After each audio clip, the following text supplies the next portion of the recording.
Good morning, Jim. Thank you very much for accepting to have this little conversation with me. I really, really appreciate it. It's an honor, actually, for us nobody to interview a big somebody.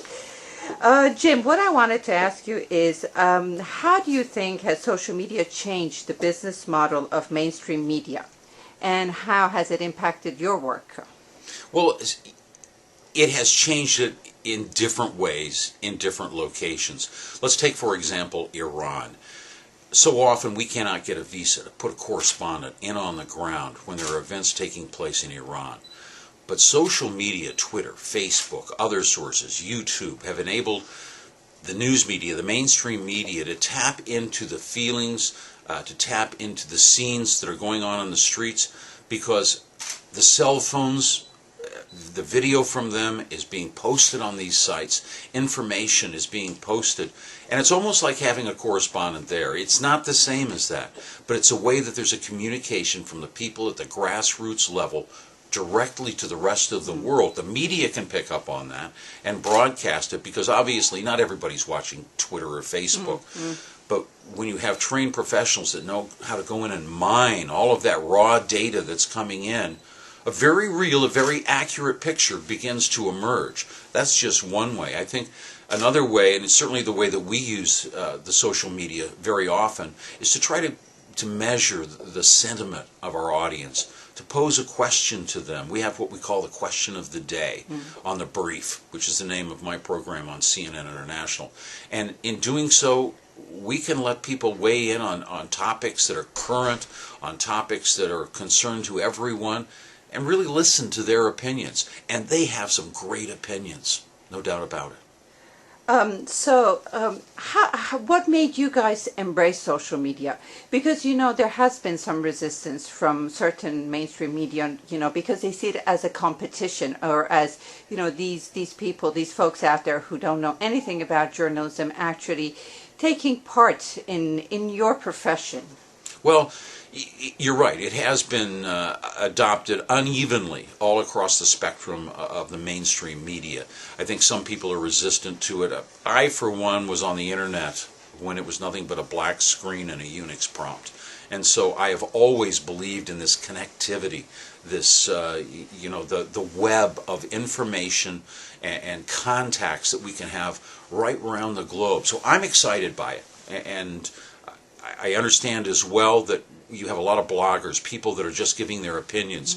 Very often during conflicts like in Iraq and Afghanistan, you have people that are weighing in with a very authoritative voice that have never stepped foot in one of those countries, never understood what it was like to be there. They can be very critical of the mainstream media because they are promoting a point of view. They come to it with an opinion. So is it news reporting, or is it just my opinion about what I've read?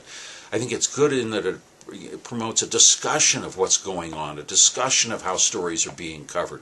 But at the same time, I don't think people should overlook the fact that there's really a need for a professional to go in and weigh all the different elements that are involved there. It's never as easy as it looks. And all of those solutions, all of those opinions that seem to propose that there's only one correct way, well, they simply aren't accurate. It doesn't reflect the real world if you were standing there with your boots on the ground. Right.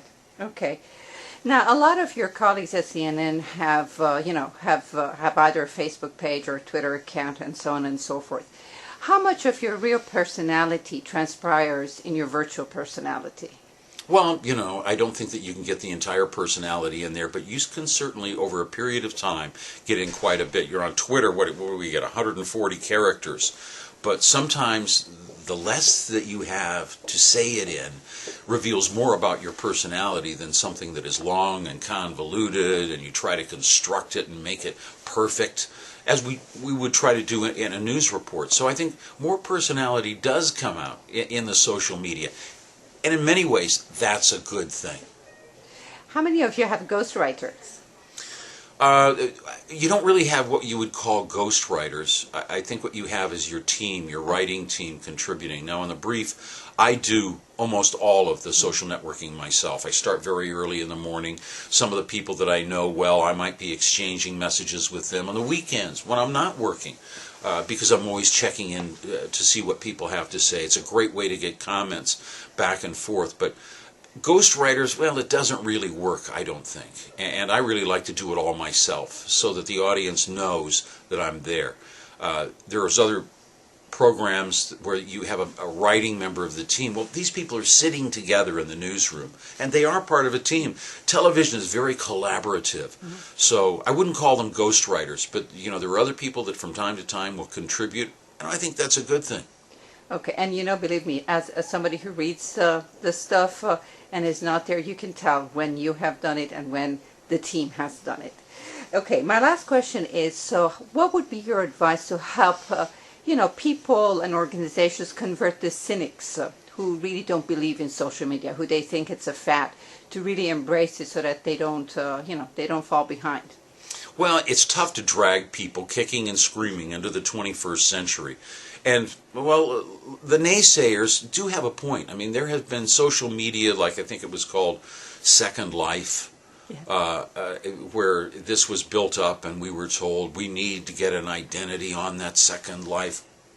Ask people today, where's Second Life? Most people haven't even heard of it because it disappeared. Is Twitter going to disappear? Is Facebook going to disappear? I don't think so. I don't think so.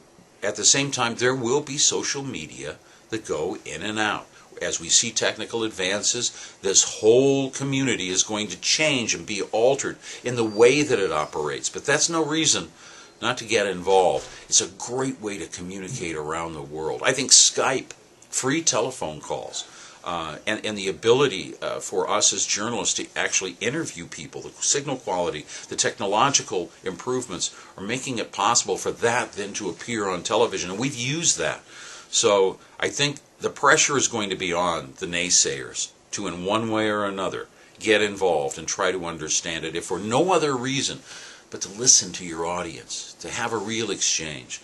We've been working in television for so many years, and it was always a one-way street. We're talking to the audience. Maybe they send us an email or a letter, but today you can talk back in real time.